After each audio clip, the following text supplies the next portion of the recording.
Indro tamin'ny eloka ny terahanay, ary tamin'ny fahotana no torotoroninay ny reniko. Tompo, fa efa samy nanota izay rehetra, ka tsy manana ny voninahitra avy aminao Andriamanitray. Satria ny fanahy izay manota no faty, hoy ianao. Kanefa Jehovah, tsaroanay ny faratsianay sy ny heloky ny razanay, fa efa nanota taminao izahay. Efa nanota izahay, sady nanao meloka ary nanao ratsy sy niodina.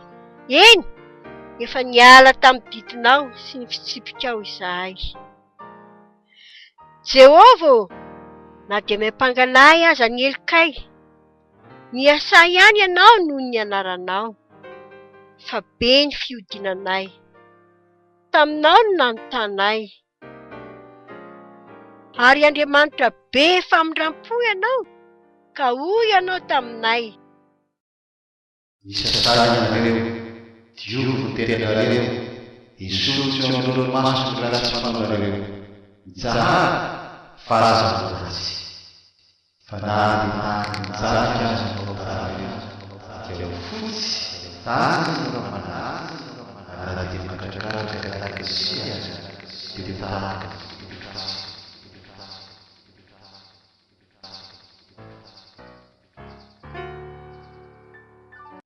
Koa ankehitriny Jehovah, faly izahay mandray ny teninao, ary miaiky sy mibebaka aminao.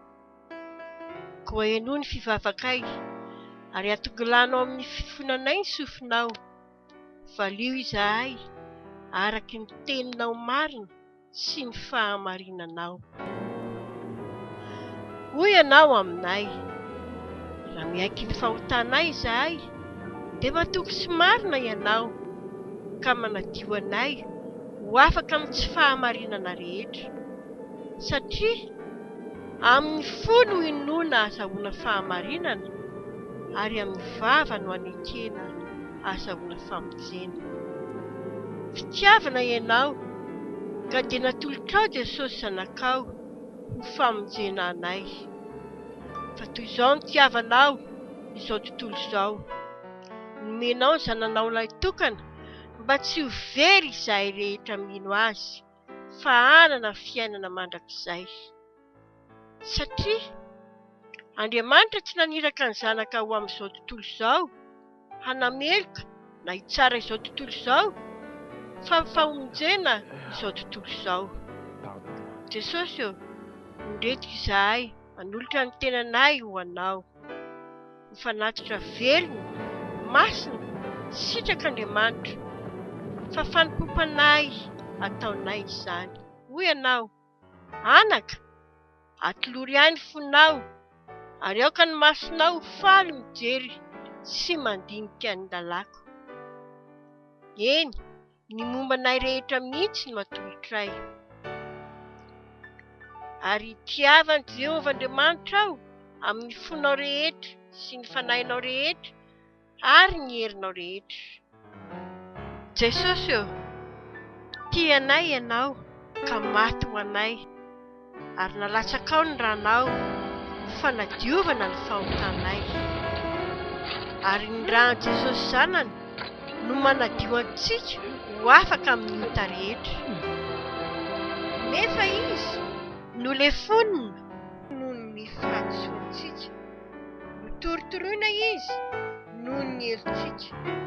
Natao tamin'ny famaizana mba ahazahoantsika fihavanana amin'Andriamanitra. Nitondra ny aretintsika tokoa izy, sady mivesatra amin'ny fahoriantsika sy ny fanaitainantsika, ary nidiakapoka taminy no nahasitranana antsika.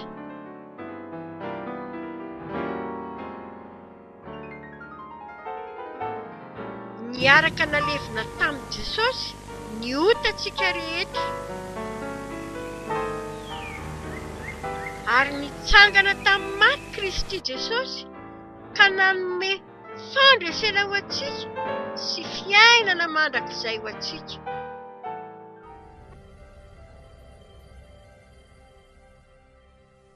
niakatra ny an-danitra Jesosy Kristy, nefa tsy namelantsika ho kamboty izy, fa napidina amin'ny fanahy masina ho eo amintsika. Eny, nomena antsika maimaim-poana ny fanahy masina, fa hahazo hery isika amin'ny ilatsahan'ny fanahy masina amintsika, ary vavolombelona any Jerosalema sy eran'ny Jodia sy Samaria ary hatrany am-paran'ny tany.